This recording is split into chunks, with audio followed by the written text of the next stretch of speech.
Report भी table होनी है। आइए देखते हैं, अब से थोड़ी ही देर में शुरू हो रही है कार्रवाई। राज्यसभा में आप देख रहे हैं कार्रवाई शुरू हो चुकी है और लोकसभा में कार्रवाई शुरू ही होने वाली है। लेकिन राज्यसभा में आइए सुनते हैं क्या हो रहा है। शोर लगता है फिर शुरू हो गया है, हंगामा शुरू हो गया है।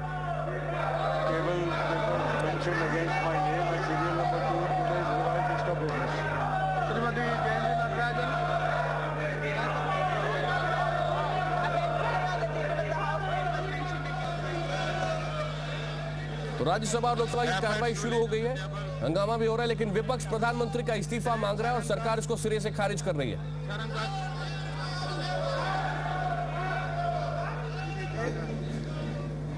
पीएमओ की भी भूमिका है और जिस तरह से सीरीज ऑफ करप्शन के विषय आए हैं और जिस तरह से बचाने की कोशिश की गई है बार बार, तो आज बीजेपी की पार्लियामेंट्री पार्टी ने ये निर्णय किया है कि डॉक्टर मनमोहन सिंह इस्तीफा दें, अश्विनी कुमार को बर्खास्त किया जाए।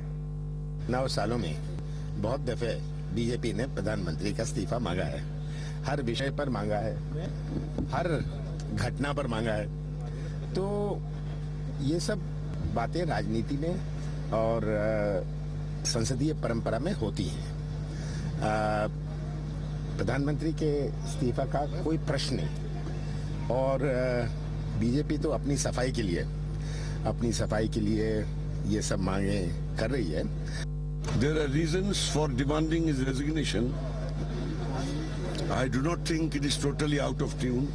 He has not did what he should have done under oath, that is to protect the interest of the nation. It is not that BJP is saying, therefore I fall in line. I make this comment independently. देखिए, बहुत विचित्र और अजीब बात है कि विपक्ष जो सारी संसदीय मर्यादाएं हैं उनका उल्लंघन कर रहा है।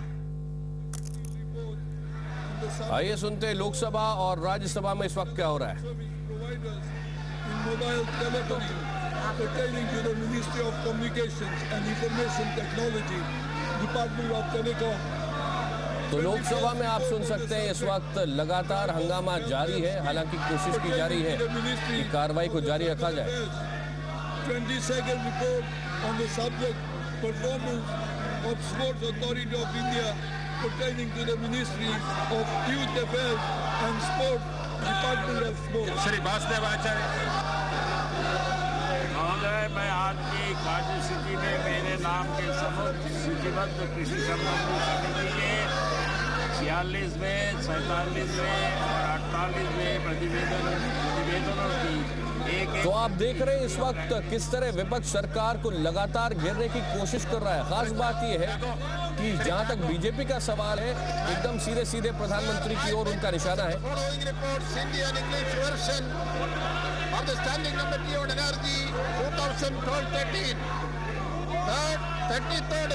आप सुन रहे हैं लोकसभा और राज्यसभा में किस तरह अभी हंगामा जारी है, लेकिन शोरगुल के बीच में कार्रवाई जारी है। खास बात देखने की यहां पर है कि बीजेपी तो प्रधानमंत्री पर निशाना साध रही है, लेकिन सीपीआई के गुरदास दासगुप्ता उसका समर्थन कर रहे हैं और अभी अभी सदन की कार्रवाई राज्यसभा में स्थगित कर दी गई है। तो राज्यसभा की कार्रवाई दोपहर 2 बजे तक के लिए स्थगित हो गई है। लोकसभा में देखें क्या होता है।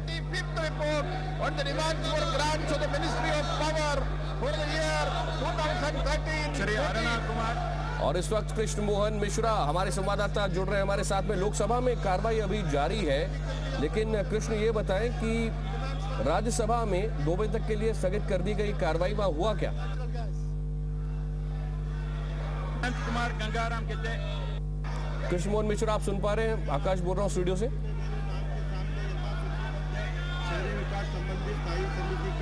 कृष्ण लगता है हमें सुन नहीं पा रहे। राहुल सिन्हा इस वक्त हमारे साथ जुड़ गए हैं। लोकसभा की कार्रवाई अभी भी जारी है।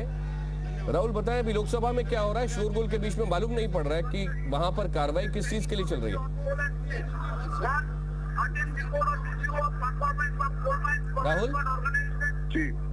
राहुल आपसे ये जानना चाहते हैं कि लोकसभा में इस वक्त क्या हो रहा है? राज्यसभा की कार्रवाई तो 2 बजे तक के लिए स्थगित कर दी गई है, लेकिन लोकसभा में कार्रवाई अभी जारी है। आकाश देखिए, इस समय कल्याण बनर्जी जो कि स्टैंडिंग कमेटी खोल चुके हैं, वो इस समय अपनी रिपोर्ट को टेबल कर रहे हैं। वही रिपोर्ट जिसमें कई बातें सामने निकल करके अभी तक आई हैं, जिसमें कहा गया है कि 1993 से लेकर 2004 तक लगातार जिस तरीके से आवंटन हुआ उस पर सवाल खड़े किए गए, लेकिन इसके साथ साथ डायरेक्ट और इनडायरेक्ट तरीके से भी जो लोग इन्वॉल्वमेंट हुए उसकी जांच की बात कही गई है। ये रिपोर्ट टेबल कर दी गई है लोकसभा में, लेकिन इस सब के बीच में अभी भी जबरदस्त तरीके से हंगामा चल रहा है और हंगामा बीजेपी की तरफ से प्रधानमंत्री के इस्तीफे की मांग को लेकर के है। हमारे साथ बने रहे राहुल सिन्हा, सुनते हैं इस वक्त क्या हो रहा है लोकसभा में।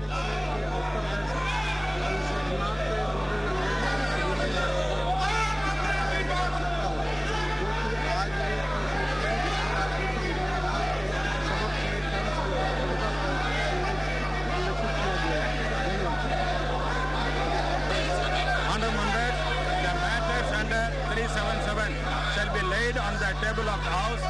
Honorable members may personally hand over slips at the table immediately as per practice. Please. The House stand adjourned to meet on Thursday, the 25th April 2013 at 11 a.m.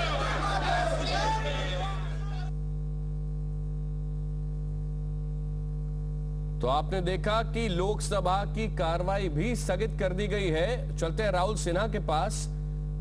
तो राहुल, सबसे खास बात यह कि भले ही थोड़े ही समय के लिए यह कार्रवाई लोकसभा में चली, लेकिन खास बात यह कि स्टैंडिंग कमेटी की जो बहुत महत्वपूर्ण रिपोर्ट है, कोल स्कैम, जिसके बारे में बात लगातार लंबे समय से मीडिया में भी की जा रही है, सवाल उठाए जा रहे हैं, जी मीडिया की खबरों पर अब मोहर भी लगाई है। इसी स्टैंडिंग कमेटी ने ये रिपोर्ट पेश कर दी गई है।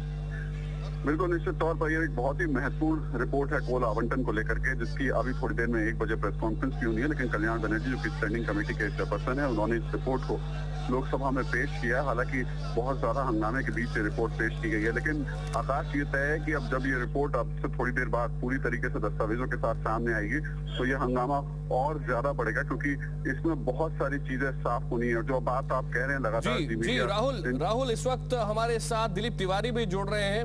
दिलीप तिवारी, ये बताएं, आपके पास इस रिपोर्ट की कॉपी है, इस बेहद महत्वपूर्ण रिपोर्ट की, जो कि इस तथाकथित कोल स्कैम के बारे में बहुत सारी बातें जो जी मीडिया पहले बता चुका है उस पर मोहर लगाती है।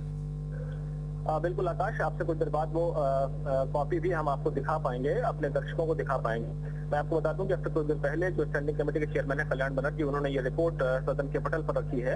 और इस कमेटी के जो एक और दूसरे सदस्य हैं जिन्होंने लगातार इस को लेकर आवाज उठाई थी, हंसराज अहीर, वो भी सदन में मौजूद थे और इसी सवाल पर लगातार बीजेपी उठाती रही है। और अब से कुछ देर पहले मैं आपको बताऊं कि जो जानकारी हमारे पास निकल कर आ रही है, वो रिपोर्ट औपचारिक तौर पर पेश होने के बाद अब हम ये कह सकते हैं कि स्टैंडिंग कमेटी ने जो सरकार की प्रक्रिया आवंटन की उस पर कई सवाल खड़े किए हैं और ये भी कहा कि जो कोल ब्लॉक अब तक शुरू नहीं हुए हैं उनको रद्द कर दिया जाना चाहिए।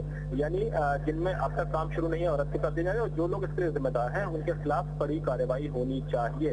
और देश के साथ विश्वासघात किया गया, जो प्रक्रिया अपनाई गई है, तो देश के साथ जैसे आप कहें कि धोखा किया गया है। ये दिलीप तिवारी, आप बहुत सारी महत्वपूर्ण बातें एक साथ बोल रहे हैं, थोड़ा सा इस पर विस्तार से चर्चा करते हैं। एक बात तो ये सबसे पहले कि ये स्टैंडिंग कमेटी की रिपोर्ट जो पेश हो चुकी है, आपसे ये समझना चाहता हूं सरकार के लिए कितनी गंभीर समस्या बन जाएगी है? देखिए, स्टैंडिंग कमेटी में सभी दलों के सदस्य होते हैं। जाहिर है कि जो टिप्पणी उसमें होती है, सरकार उससे भले ही सहमत ना हो, लेकिन सरकार की जो काम काज करने की जो अगर आप कहें वो प्रक्रिया है, उस पर सवाल खड़े करती है, सरकार को कटघरे में खड़ा करती है। और इसमें जब ये कहा गया है कि देश के साथ विश्वासघात किया गया है, तो इस शब्द का मतलब ये है कि संसद की इस कमेटी में जो भी सदस्य थे वो इस नतीजे पर पहुंचे हैं कि कोल ब्लॉक के आवंटन में भारी गड़बड़ी हुई है। और दूसरी बात मैं आपको बताऊं कि यहाँ ये भी कहा गया है कि जो भी अफसर, जो भी लोग इसके लिए जिम्मेदार हैं, उनके खिलाफ कड़ी कार्रवाई होनी चाहिए। इसके अलावा एक जो बात है वो ये कि जो कोल ब्लॉक ले तो लिए गए सस्ती कीमतों पर या आप कहें औने पौने दाम पर, लेकिन अब तक वो शुरू नहीं हुए हैं, उस पर भी स्टैंडिंग कमेटी कहती है कि जिन कोल ब्लॉक हमारे साथ बने रहे। आइए सुनते हैं बीजेपी क्या कह रही है इसके ऊपर। अभी वहां से हमारे पास और नहीं आ रहा है, लेकिन दिलीप आप बताएं, आप जो कह रहे थे कि यहाँ एक और महत्वपूर्ण बात दिलीप ये है कि ये रिपोर्ट अगर बीजेपी इसको इस्तेमाल करके प्रधानमंत्री पर निशाना साध रही है, तो ये रिपोर्ट ये भी तो कहती है कि बीजेपी के यानी एनडीए सरकार के कार्यकाल के दौरान भी जो कोल ब्लॉक आवंटन हुए वो गलत तरीके से हुए। तो ये बेहद अहम सवाल है और मैं आपको बताऊं कि जो विपक्ष का आरोप है, खासतौर पर बीजेपी का जो आरोप है कि अगर आपने जी दिलीप तिवारी की आवाज इस वक्त कट रही है, लेकिन ये रिपोर्ट अब जी न्यूज के पास है। कोल आवंटन पर ये संसद की स्टैंडिंग कमेटी की रिपोर्ट है जिसके अध्यक्ष हैं तृणमूल कांग्रेस के सांसद कल्याण बनर्जी, जिन्होंने ये रिपोर्ट पेश की है।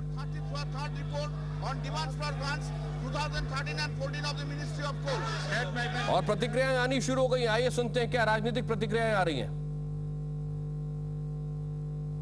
कोयले का घोटाला एक देश का महाघोटाला साबित हुआ है। 1700 करोड़ टन का कोयले का भंडार 140 निजी कंपनियों को, जिसकी कीमत 50 लाख करोड़ रुपए है, इतना बड़ा भंडार मुफ्त में दिया। बिजली सस्ते करने की भी कंडीशन उसमें नहीं थी। और ऐसे घोटाले में हमारे शिकायत पर, मेरे और हंसराज अहीर के शिकायत पर सीवीसी ने सीबीआई को जांच करने को कहा। अब सीबीआई ने जांच एक मुकाम तक पहुंचाई। उच्चतम न्यायालय ने सीबीआई से जांच रिपोर्ट मांगी, लेकिन जांच रिपोर्ट के समय उच्चतम न्यायालय को अंदेशा था कि कांग्रेस सरकार कैसा काम करती है, इसलिए उन्होंने कहा कि किसी मंत्री संतरी को मत दिखाइए। लेकिन फिर भी मंत्रियों ने और पीएम ने दबाव बनाया और सीबीआई के रिपोर्ट के साथ छेड़छाड़ की। तो इसलिए ये बहुत ही बेहद गंभीर मामला है। उच्चतम न्यायालय की भी अवमानना है। 2G का मामला एक संयुक्त संसदीय समिति के विचाराधीन है और जहां तक कोयले का मामला है, कोयले का मामला उच्चतम न्यायालय के विचाराधीन है। पर इस सब बात में ना पड़ते हुए अगर भारतीय जनता पार्टी इस पे सियासत करना चाहती है तो बेहतर ये रहेगा कि पारदर्शिता के तकाजे पर भारतीय जनता पार्टी अपने कार्यकाल का लोगों को हिसाब दे। तो आपने बिल्कुल साफ तौर पे सुना। ये दोनों जो अभी आपने सुनी बातें बीजेपी की भी और साथ ही साथ सरकार की भी, ये आपको बता दें कि ये रिपोर्ट के टेबल होने के पहले कही गई थी, लेकिन इस रिपोर्ट का इस्तेमाल करके बीजेपी सीधे सीधे अब प्रधानमंत्री का इस्तीफा मांग रही है और सरकार का बिल्कुल साफ कहना है कि प्रधानमंत्री के इस्तीफे का सवाल ही नहीं उठता। लेकिन इस रिपोर्ट में है क्या, आपको बताएंगे इस ब्रेक के बाद। आप देख रहे हैं जी न्यूज नेटवर्क, देश का सबसे बड़ा न्यूज नेटवर्क।